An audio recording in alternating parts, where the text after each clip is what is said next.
अभी एक भजन होगा और भजन के साथ साथ सभी भाई बहन अपने अपने इष्ट का ध्यान करेंगे। ध्यान कैसे करें?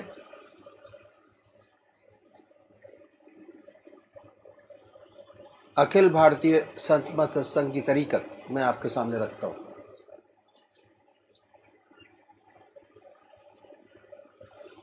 सबसे पहले निश्चित कीजिए कि परमात्मा की कौन सी मूर्त, कौन सी सूरत, कौन सी शक्ल आपको सबसे ज़्यादा प्यारी लगती है। मूर्ति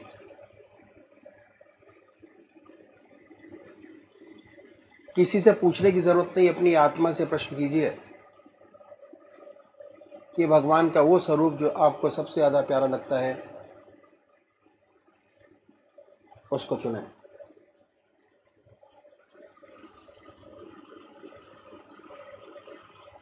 उसके बाद किस नाम से आप उनको याद करेंगे उसको भी चुने। मंत्र तो क्या हुआ, दो चीज आपने चुनी, एक अपना इष्ट देव और एक मंत्र। उसके बाद पूजा के स्थान पर जाइए, जिस स्थान पर बैठे हैं, जिस आसन पर बैठे हैं उसी आसन पर बैठें। बड़े प्यार से धूप बत्ती अगरबत्ती जलाएं, बड़े आराम से बैठिए और बैठने के बाद ये महसूस कीजिए कि आपका इष्ट शरीर आपके सामने विद्यमान है।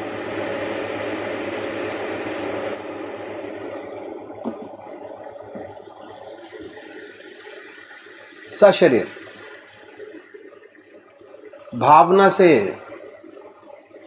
अपने इष्ट को अपने सामने बनाए।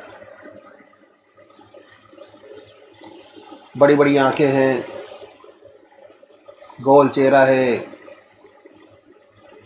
जटाएं हैं, सर्पों की माला है। ख्याल से बाय थॉट उसमें इतने लीन हो जाए कि जब तक आप ध्यान करते हैं तब तक और कोई विचार और ख्याल ना आए, पर आएगा। उन विचारों को हटाएं, फिर अपने इष्ट देव की मूर्त अपने सामने बनाएं। फिर हटाइए, अपने इष्ट देव की मूर्त अपने सामने बनाएं। जो मंत्र आपका है उसको उच्चारित होते सुनिए कि हमारे हृदय से हमारे इष्ट का नाम निकल रहा है और हम सुन रहे हैं। और जब तक ऐसा ना हो, बड़े प्यार से अपने इष्ट का नाम विद फुल फोर्स जिह्वा से ले सकते हैं। इतना फोर्स उस नाम में होना चाहिए कि ना कोई दूसरा विचार रहे ना ख्याल, उसमें तल्लीन हो जाए, उसी की याद हो, उसी का ख्याल हो। समर्पित भाव से बड़े प्यार से अपने इष्ट के नाम को ले। आधा घंटा सुबह और आधा घंटा सायंकाल, ये दो समय निश्चित कीजिए और आधे घंटे में 20 से 25 मिनट ध्यान को दीजिए। दूसरे वो भाई हैं जो निराकार भगवान के उपासक हैं, ओम अल्लाह वाहिगुरु क्राइस्ट गॉड, वो क्या करें, वो कैसे ध्यान करें? बड़े आराम से बैठिए, बड़े प्यार से उसके बाद ये महसूस करें कि हमारे हर दिल की धड़कन पर जो नाम आपने चुना है वो निकल रहा है। हृदय ओम ओम कह रहा है और पूरे शरीर में वाइब्रेट करता है। उसके वाइब्रेशंस को महसूस कीजिए और आनंदित होइए। बड़े प्यार से इस काम को करना है। जब भी कोई सांसारिक बात आपके ज़हन में आए, दिमाग में आए, उन विचारों को हटाएं, फिर अपने इष्ट देव की याद में लगे, फिर हटाइए, अपने इष्ट देव की याद में लगिए। अगर आज ध्यान करते हुए आपके 100 विचार 1 मिनट के अंदर आते हैं तो निश्चित समझिए, अगर ये अभ्यास आप बराबर करते चले जाएंगे तो एक दिन ऐसा आएगा कि कोई विचार आपके आगे नहीं होगा। भगवान श्री कृष्ण ने साधक की दृष्टि से गीता में 4 बात बताई। पहली आहार की शुद्धि, दूसरी विहार की शुद्धि, तीसरा अभ्यास और चौथा वैराग। अभ्यास पर बहुत भारी जोर है और सारी जिंदगी हम एक चीज़ का अभ्यास करते चले जाते हैं और उसकी परफेक्टनेस पर देखते चले जाते हैं। बड़े प्यार से अगर इस तरीके से अभ्यास करेंगे, बड़ी सुंदर स्थिति होगी। जब भी आप अपने इष्ट देव के चरणों में विश्राम चाहेंगे, बड़े प्यार से विश्राम मिलेगा, ना कोई दूसरा विचार रहेगा, ना ख्याल, और हमारी आत्मा हमारे मन को देखती रहती है। वो बताती है कि हम क्या सोच रहे हैं। जब विचार हट जाए अपने इष्ट देव के चरणों में, फिर दोबारा उस चीज़ को पकड़े, अपने इष्ट देव को दोबारा अपने इष्ट देव में ध्यान लगाइए।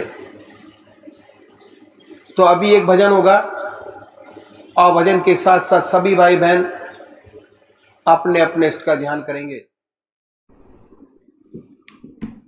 ये किसने निगाहों से सागर पिला कर, ये किसने निगाहों से सागर पिला कर, खुदी पर मेरी बेखुदी बन के छाए, खबरदार है दिल मुकामे अदब है, खबरदार है दिल मुकामे अदब है। कहीं वादनोशी पे धब्बा न आए, ये किसने निगाहों से सागर पिला कर, ये किसने।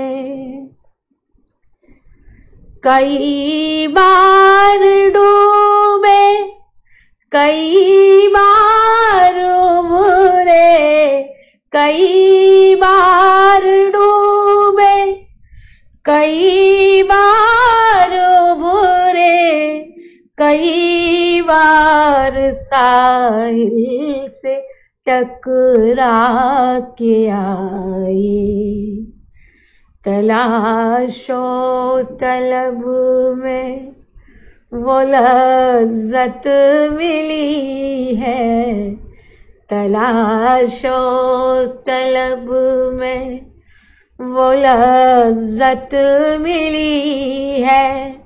दुआ कर रहा हूँ कि मंजिल न आए, तलाशो तलब में वो मंजिल वो लज्जत मिली है, तलाशो तलब में वो लज्जत मिली है। दुआ कर रहा हूँ कि मंजिल आए, ये किसने निगाहों से सागर पिला कर, ये किसने।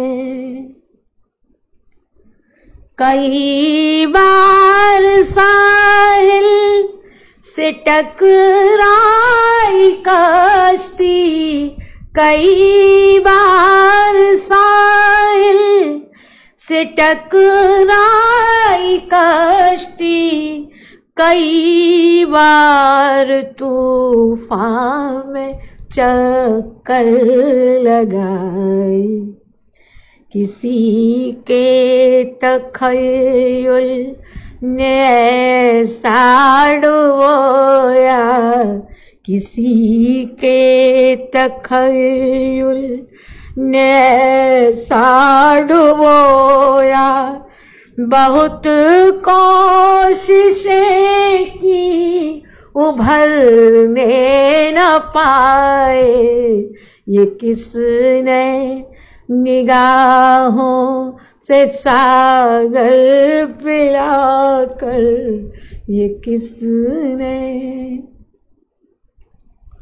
वो सजदे क्या जिसमें पाबंदियां हो, वो सजदे क्या जिसमें पाबंदियां हो, वो इबादत ही क्या जिसमें खुद गर्जियां हो। हकीकत में जाहिद वही बंदगी है, हकीकत में जाहिद वही बंदगी है। जहाँ सर झुके आस्तां झूम जाए, हकीकत में जाहिद वही बंदगी है। जहाँ सर झुके आस्तां झूम जाए, ये किसने निगाहों से सागर पिला कर, ये किसने। मोहब्बत में ऐसे भी लम्हात आए कि दिल रो दिया और हम मुस्कुराए। मोहब्बत में ऐसे भी लम्हात आए कि दिल रो दिया और हम मुस्कुराए। वही कामयाबे मोहब्बत रहेगा, वही कामयाबे मोहब्बत रहेगा। उलझ कर जो मौजों से दामन बचाए, वही कामयाबे मोहब्बत रहेगा। उलझ कर जो मौजों से दामन बचाए, ये किसने निगाहों से सागर पिला कर, ये किसने।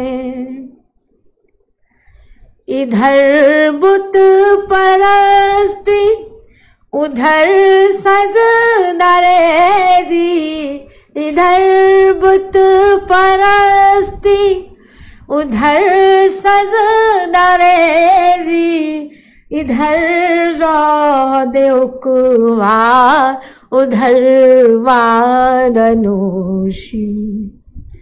मोहब्बत के गुलशन में कांटे बहुत हैं। मोहब्बत के गुलशन में कांटे बहुत हैं। कहाँ तक कोई अपना दामन बचाए। मोहब्बत के गुलशन में कांटे बहुत हैं। कहाँ तक कोई अपना दामन बचाए। ये किसने निगाहों से सागर पिलाकर। ये किसने निगाहों से सागर पिलाकर। खुदी पर मेरी बेखुदी बन के छाए। खबरदार है दिल मुकामे अदब है। खबरदार है दिल मुकामे अदब है। कहीं वादनोशी पे धब्बा न आए। ये किसने निगाहों से सागर पिलाकर। ये किसने निगाहों से सागर पिलाकर। ये किसने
और किससे मांगेंगे? जो कुछ मांगना उस परमात्मा से मांगिए, सबसे बड़ा दाता तो वही है। अपने मन के जो भाव है उस प्रभु के सामने रखिए और उसके बाद ये ख्याल कीजिए कि वो शरीर आपके सामने विद्यमान है। वो तो सर्वव्यापक है, हर जगह मौजूद है। ऐसी कौन सी जगह जहां वो नहीं। अगर इस भावना से बैठे कि वो सामने है तो कोई वजह नहीं कि आपका ध्यान ना लगे, जरूर ध्यान लगेगा। और जब बाहर बन जाए भावना तो उस पवित्र मूर्ति को हृदय में उतारिए, इतने प्यार से प्रेम से उतारिए कि वही वो रह जाए, ना दूसरा ख्याल है ना दूसरा विचार है। मेरा एम्फेसिस प्यार के ऊपर है, प्रेम।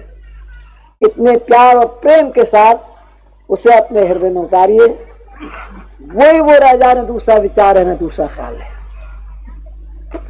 और हमारी आत्मा हमारे मन को देखती रहती है और ये बताती रहती है कि हम क्या सोच रहे हैं। आत्मा बताती है कि मन लगाए नहीं लगाए, मन विचारों से खाली हुआ नहीं हुआ, ध्यान बनाए नहीं बनाए। और जब आपका ध्यान लग जाएगा ऐसा एक तक, आत्मा को बड़ी प्रसन्नता प्राप्त होगी, बड़ी खुशी हासिल होगी और प्रभु की सच्ची कृपाधार आपको मिलेगी, उसका सच्चा ब्लिस मिलेगा। मन प्रफुल्लित हो जाएगा, आत्मा प्रफुल्लित हो जाएगी। थोड़ी देर ये ध्यान बना रहेगा, उसके बाद आपको अपना होश नहीं होगा, सुषुप्ति में चले जाएंगे, महब हो जाएंगे, अपना पता भी नहीं होगा बैठे हैं, कहां बैठे हैं, क्या कर रहे हैं। फिर जब चेतन अवस्था में लौटेंगे तो वही ध्यान होगा और ध्यान के साथ साथ बड़ा सुंदर अनुभव होगा कि आपका हृदय और मस्तिष्क बड़े आनंद और शांति से भरा है। ऑब्जेक्टिव फीलिंग, प्रत्यक्ष अनुभव आपको होगा। तमाम लोड माइंड का गायब हो गया है और मन हल्का हो गया। काम करने के लिए एक बड़ी चुस्ती आपके शरीर में आ गई, एक विजन बड़ा पवित्र हो गया, बहुत सुंदर हो गया। ये अनुभव प्रैक्टिकल अनुभव उसके बाद होते हैं कि जब ऐसा चित्त लग जाता है। असली मकसद चित्त की एकाग्रता जब तक नहीं लगता पूजा नहीं बनती। सच्ची पूजा तभी बनती है और जिनको बनती है उसका आनंद वही जाने। अगर उनको वो आनंद ना मिले तो दिन भर खोए खोए रहते हैं। कोई चीज चली गई है, कोई असल चीज से हम दूर हो गए, ऐसा उनको जिंदगी में अनुभव होता है। एक खाना ना मिले तो कोई बात नहीं, और अगर ऐसी पूजा नहीं बनी तो दिन खिन्न रहता है। तो ये तरीका इन संतों ने बताया कि ऐसे हम अभ्यास करें, ऐसे हम पूजा करेंगे। इस आधा घंटे का ही हमें विशेष लाभ होगा। जो जो हमें चित्त की एकाग्रता मिलती जाएगी, हासिल होती चली जाएगी, वैसे ही वैसे हमारे अनुभव खुलते चले जाएंगे। और जब तक अनुभव नहीं होते ज्ञान पक्का नहीं होता। ज्ञान अनुभवों से पक्का होता है, पढ़ने से नहीं होता। किताबें पढ़ने से तो परिभाषाएं आती, ज्ञान नहीं आता। ज्ञान तो करने से आता है, ऐसी उपलब्धि से आता है। सच्चा ज्ञान बिना अनुभव के सच्चा ज्ञान नहीं होता। परिभाषाएं में ये तरीका इन संतों ने बताया उनके लिए कि जो साकार पुजारी। अब दूसरे भाई है निराकार पुजारी, वो क्या करे? वो मूर्ति नहीं मानते, स्वरूप भगवान का नहीं मानते।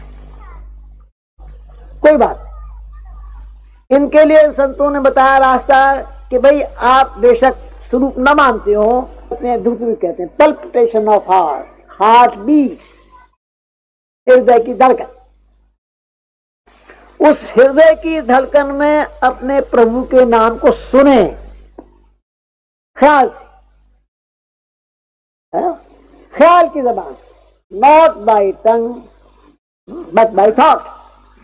ये ख्याल करें कि जब हमारा हृदय दुख दुख करता है तो उसमें से ओम की आवाज निकल रही, हमारा हृदय ओम ओम कह रहा है, जबान नहीं कह रही। आसन वही है, बाकी सारी बातें वही है, कोई चेंज नहीं, सिर्फ मेथड में तब्दीली है। वो इसीलिए है कि हम यहां निराकार उपासकों की बात है। पहले शुरू में तो हृदय की धड़कन भी सुनाई नहीं देती, लेकिन जब आप अभ्यास करेंगे, सत्संग में आते जाते रहेंगे तो हृदय की धड़कन सुनाई देने लगी और उसमें से प्रभु का नाम होता हुआ भी सुनाई देगा। जब तक सुनाई ना दे तब तक मानसिक जाप करते हैं। अगर ओम नाम है आपने पकड़ा, हृदय में सुनने की कोशिश कीजिए, मन से ओम ओम कहते भी जाइए, ओम, तो ध्यान हृदय पर भी लगाते हैं। बहुत जल्दी ये कोई ऐसा आएगा कि आप हृदय की आवाज को सुनेंगे, हृदय से ओम की आवाज निकलते हुए आपको स्पष्ट सुनाई देगी। अब कहने की आवश्यकता नहीं, अब उसे सुनने की आवश्यकता है। सुनेंगे, यहां भी वही हालत पैदा हो, हमारी आत्मा हमारे मन को देखती रहती।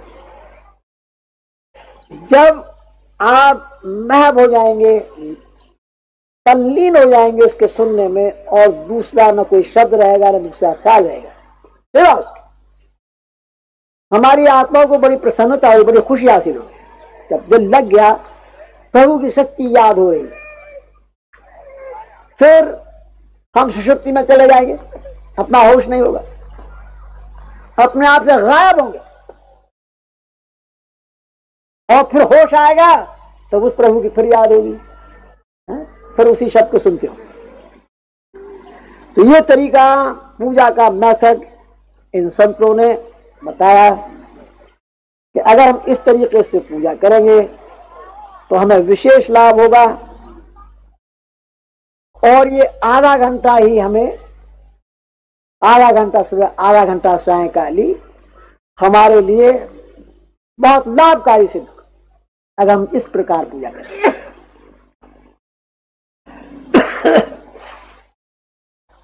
अब इस तरीके के बारे में कुछ प्रश्न किए जाते हैं। मैं जो विशेष प्रश्न किए जाते हैं एक आध आपके सामने रखूंगा, अगर कोई भाई और कुछ पूछना चाहेंगे तो पूछेंगे।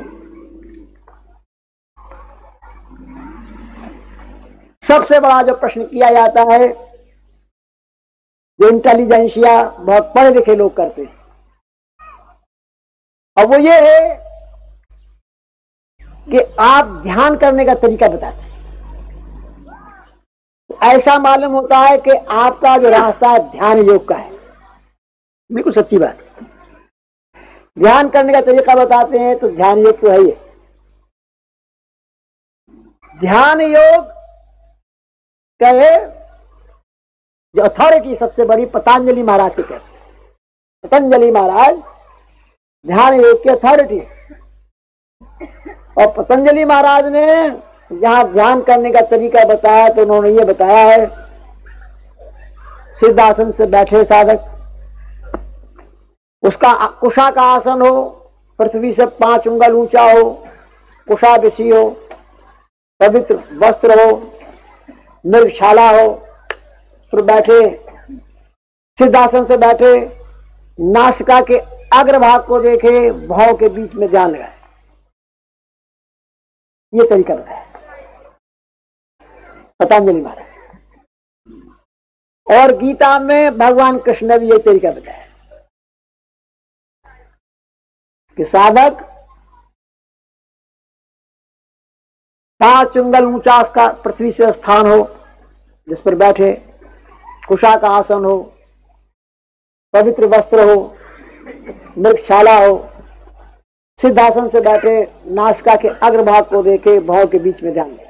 यम नियम का पालन, ब्रह्मचर्य का पालन, आसन की सिद्धि, प्राणायाम की सिद्धि, प्रत्याहार, ध्यान, धारणा, ध्यान, समाधि, सातवां ध्यान है।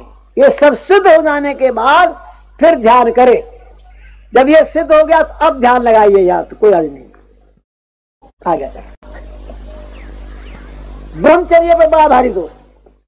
ब्रह्मचर्य ऐसे भगवान कृष्ण ने जहां ये अभ्यास करने का तरीका बताया है, उससे पहले ये कहा है कि ऐसा साधन माता पिता का ब्रह्मचर्य भी बड़ा ऊंचा रहा,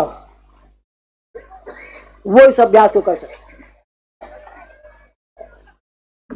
तो अब हम अगर पढ़ के, गीता पढ़ के, पतंजलि योग को पढ़ के अभ्यास करने लगे और उसकी जो प्री रिक्विजिट्स हैं उस पर ध्यान न दें, तो फायदे की जगह नुकसान हासिल होगा। फ्लेक्सिबिलिटी होगी कि आप उस स्ट्रेन को बर्दाश्त कर लें और आपकी प्राणवायु मस्तिष्क में बैठ जाएगी, जो उसका आशय। अभ्यास किया जाता है इसीलिए किया जाता है कि हमारी प्राणवायु हमारे मस्तिष्क में ऊपर के चक्रों में बैठती चली जाए और बैठ जाए। लेकिन अगर ब्रह्मचारी नहीं है तो क्या हुआ कि हमारी नर्व में वो फ्लेक्सिबिलिटी नहीं है, वो लोच नहीं है, तो नर्वस ब्रेकडाउन हो जाए।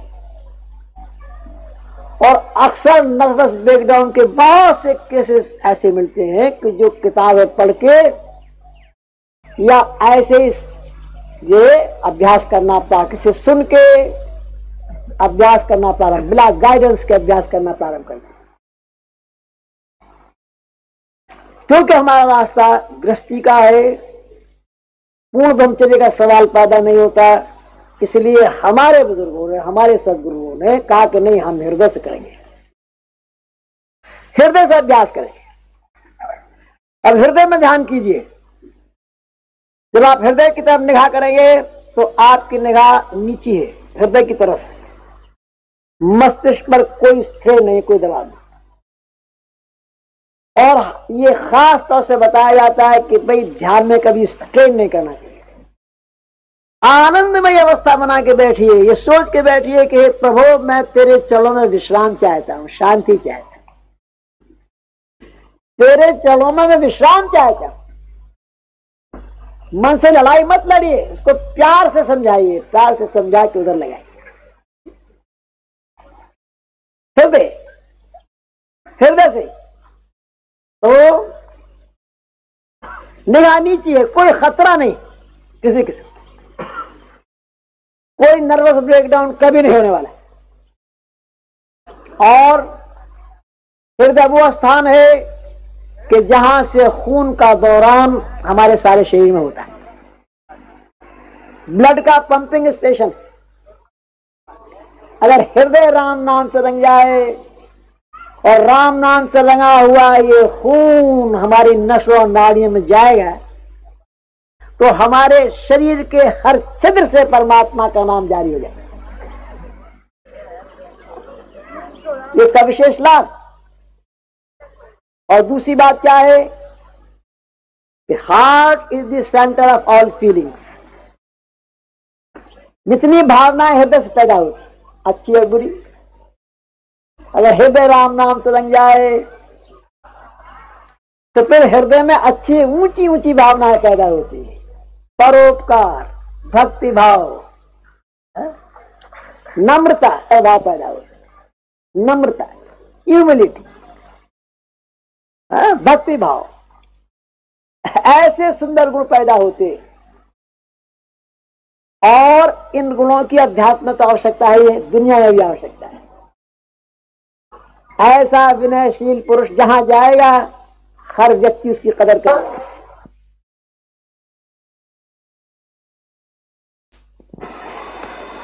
परमात्मा